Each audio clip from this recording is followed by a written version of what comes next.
آج کا لیکچر 12ویں جماعت کے لیے اور یہ سبق ہے گلی ڈنڈا جو منشی پریم چند کا افسانہ ہے.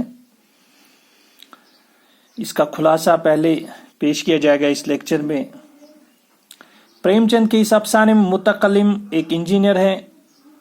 اپنے بچپن کی یادیں بیان کرتے ہوئے کہتا ہے کہ وہ ایک گاؤں میں رہتا ہے. متکلم جو بیان کرتا ہے، یہ پروٹاگنسٹ جس کو کہتے ہیں انگریزی میں، کہانی جو بیان کر رہا ہے، اپنے بچپن کی یادیں بیان کرتے ہوئے کہتا ہے کہ وہ ایک گاؤں میں رہتا تھا اور گلی ڈنڈا کھیلنے کا شوقین تھا. اس کے ایک دوست کا نام گیا تھا. گیا ایک کیریکٹر اس افسانے کا.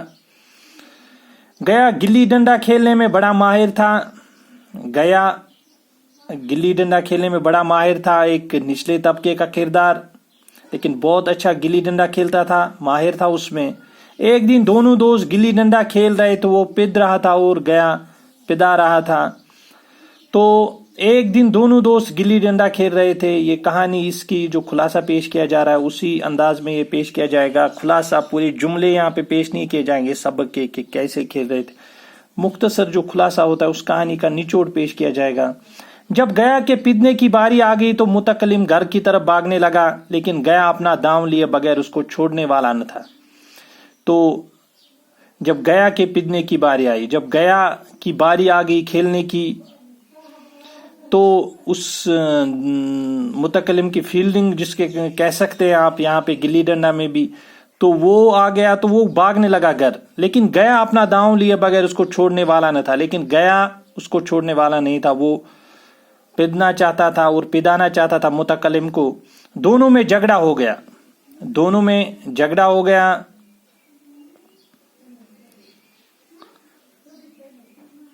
متکلم نے گیا کو دانت سے کاٹا. متکلم جو اس کہانی کا کہنے والا ہے، کردار سنانے والا، تو وہ اس کو گیا نے دانت سے کاٹا. گیا نے اس کے پیٹ پر ڈنڈا مارا اور وہ روتا ہوا گھر پہنچ گیا. اور گیا نے اس کے پیٹ پر ڈنڈا مارا اور وہ روتا ہوا متکلم گھر پہنچا. انہی دنوں متکلم کے والد کا تبادلہ ہو گیا اور وہ اپنے بیوی بچوں کو لے کر قصبے میں رہنے لگا. اور کچھ ہی دنوں میں ان کے جو والد ہوتے ہیں وہ ان کا تبادلہ ہوتا ہے، ٹرانسفر ہوتا ہے دوسری جگہ، اور وہ قصبے میں رہنے لگتا ہے متکلم کی پرورش اور پڑھائی بھی وہیں پر ہوتی ہے. تو وہیں پر اس کی پرورش ہوتی ہے، پھر پڑھائی بھی، چونکہ اسکول میں وہیں پڑھانا ہوتا ہے تو وہیں پڑھائی. آج 20 سال کے بعد وہ انجینئر بن گیا. اب وہ انجینئر بن گیا پڑھائی کے بعد، اور کسی ضلع کا دورہ کرتے ہوئے اسی گاؤں میں پہنچ گیا. اور اس ضلع جو یہ گاؤں ہوتا ہے اسی ضلع کا جو دورہ کرتے ہوئے وہاں اس گاؤں پہنچتا ہے. اس جگہ کو دیکھتے ہیں، اس کے دل میں بچپن کی یادیں دیکھتے ہی اس کے دل میں بچپن کی یادیں تازہ ہونے لگیں. انہوں نے چند لڑکوں کو گلی ڈنڈا کھیلتے ہوئے دیکھا. تو کچھ اس انجینئر نے، جو متکلم انجینئر بن گیا، اب آتا اس ضلع میں اور وہاں گاؤں پہنچتا اور دیکھتا ہے کچھ لڑکے گلی ڈنڈا کھیل رہے ہیں. اس نے ان کو بلایا اور اپنے دوست گیا کے بارے میں پوچھا. ان کو بلاتا ہے اور گیا کے بارے میں پوچھتا ہے. گیا چمار کا کام کرتا تھا. گیا جو ہے چمار کا کام کرتا تھا. یہ چمار طبقے سے جو تعلق رکھتا تھا. ایک لڑکا دوڑتا ہوا گیا اور گیا کو اپنے ساتھ لے آیا. ایک لڑکا جاتا اور گیا کو ساتھ لے آتا ہے. وہ لمبے قد والا کالے رنگ کا دیو دکھائی دے رہا تھا. یہ زبان جو یہاں پہ استعمال ہوئی ہے، چونکہ پریم پہلے ابتدا میں ایسی زبانیں استعمال ہوتی تھی. آج اس پہ تنقید ہو سکتی ہے ایسی زبان پہ، لیکن چونکہ اس کو قد وغیرہ دکھانا تھا تو یہاں پہ وہ بلا جھجک آج اس پہ بہت سوچ سمجھ کے جملے استعمال کرنے پڑ سکتے ہیں. آج اگر کہانی کا لکھے گا یا کہانی میں ایسی کچھ جگہ ہوتی جہاں پہ نہیں رہ بنا اس کے کہ کچھ جملے لکھے جائیں، اس کا قد کا جو دکھایا جائے وہ لکھنے پڑتے ہیں. ورنہ یہ اس کو اب جو باقی جو کاسزم یا ریزم پہ جو یقین رکھتے وہ ان جملوں، حالانکہ ہمیں فی الحال اس خلاصے کو پڑھا. انہوں نے ایک دوسرے کو پہچانتے. متکلم نے اس کو گلے سے لگانا چاہا لیکن کچھ سوچ کر رہ گیا. متکلم نے اسے گلے سے لگایا اور لیکن کچھ سوچ کر رہ گیا، لیکن وہ رک گیا. گیا نے جھک کر سلام کیا. چونکہ انجینئر صاحب سامنے تھے اور گیا کو پتا نہیں تھا ابھی تک، اور انہوں نے سلام کیا جس طرح کیا جاتا ہے ایک بڑے افسر کے سامنے.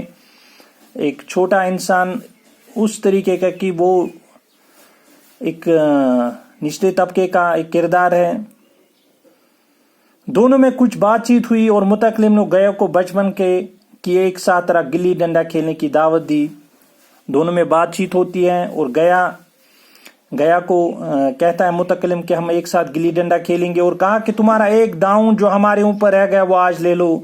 کہا کہ وہ ایک باری آپ کی تھی، پھر میں بھاگ گیا تھا، نہیں دی تھی آپ کو وہ، لیکن آج آپ کا وقت ہے، یا آج آپ لے لو وہ، اس کو آج میں دینے آیا ہوں، میں وہ پورا کرنے آیا ہوں اپنا وہ داؤں جو تھا. کیا گیا بڑی مشکل سے راضی ہو گیا. گیا نہیں مان رہا تھا چونکہ اس کو پتا تھا یہ ایک بڑا آفیسر ہے، اب میں کیا کھیلوں گا اس کے ساتھ، لیکن راضی ہو گیا بالآخر بڑی مشکل سے. جب انہوں نے اس کو منایا متکلم نے، وہ موٹر میں بیٹھ کر بستی سے دور ایک میدان میں چلے گئے. موٹر میں بیٹھے تھے اور بستی سے دور ایک میدان میں چلے جاتے ہیں. کھیل شروع ہو گیا. متکلم نے میٹھی میٹھی باتیں شروع کر دی اور داؤں بھی کھیلتا رہا. گیا اس کو دیر تک پداتا رہا.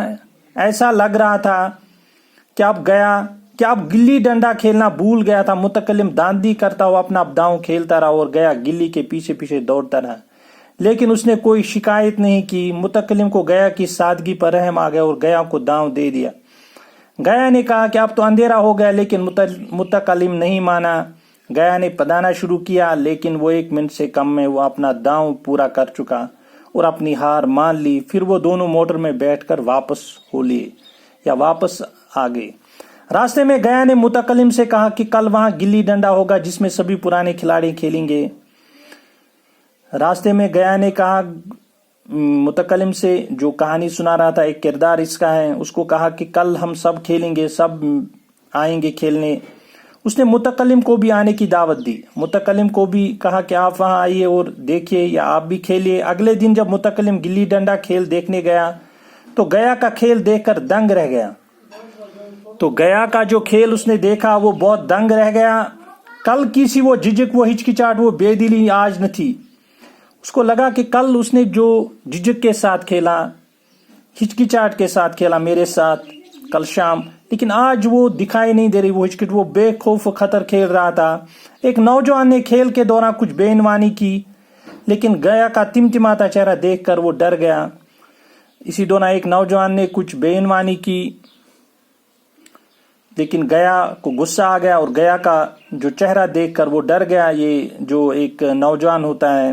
متکلم سوچنے لگا کہیں کل مجھے اس نے پدایا ہوتا تو میں ضرور رونے لگتا. متکلم سوچنے لگتا ہے کہ گیا نے کل جھجک سے کھیلا، یا اس نے اچھی طرح سے نہیں کھیلتا، ورنہ میں روتا اگر ان نے اچھی طرح کھیلا ہوتا. اس نے مجھے قابل رحم سمجھا. میری داندلیوں پر اسے ذرا بھی غصہ نہ آیا. وہ پدا کر میرا کچومر نہیں نکالنا چاہتا تھا. تو یہ سوچتا ہے، یہ باتیں اس کے ذہن میں آتی کہ گیا نے مجھ پہ رحم کیا اور میری داندلیوں کو درگزر کیا، ورنہ وہ میرا کچومر نکالتا اگر وہ اچھی طرح کھیلتا جس طرح وہ آج کھیل رہا ہے. میں اب افسر ہوں، میں اس کا لحاظ اور ادب پا سکتا ہوں، لیکن اس کا ہمجولی نہیں بن سکتا.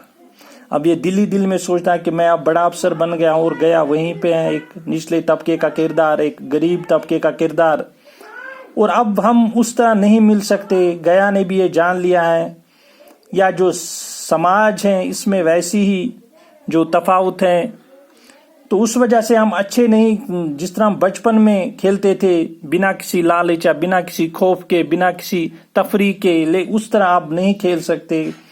میں اب قابل رحم ہوں، وہ اب مجھے اپنا جوڑ نہیں سمجھتا. یہ دل میں سوچتا ہے کہ میں اب قابل رحم ہوں، وہ بڑا ہو گیا، میں چھوٹا ہو گیا ہوں. یہ دراصل ایک طنز ہے کہ بچپن میں یہ ذات پات یا جو اونچ نیچ کا مسئلہ ہوتا ہے وہ ذہنوں میں نہیں ہوتا ہے، لیکن آخر جو بڑا ہوتا ہے انسان تو یہ چیزیں اس کے ذہن میں آتی ہیں اور یہ خلیج پیدا کرتی ہیں بچپن کی دوستی میں، یا آپس کے جو ہمسائے دوست ہوتے ہیں تو ان میں بھی، یہاں تک کہ رشتوں میں بھی اب دراڑیں آتی ہیں ان چیزوں سے، جو مادیت پرستی یا باقی چیزیں آتی ہیں، یہ چیزیں اس کے ذہن میں آتی متکلم میں، اور یہیں پہ کہانی کا خاتمہ ہوتا ہے. شکریہ.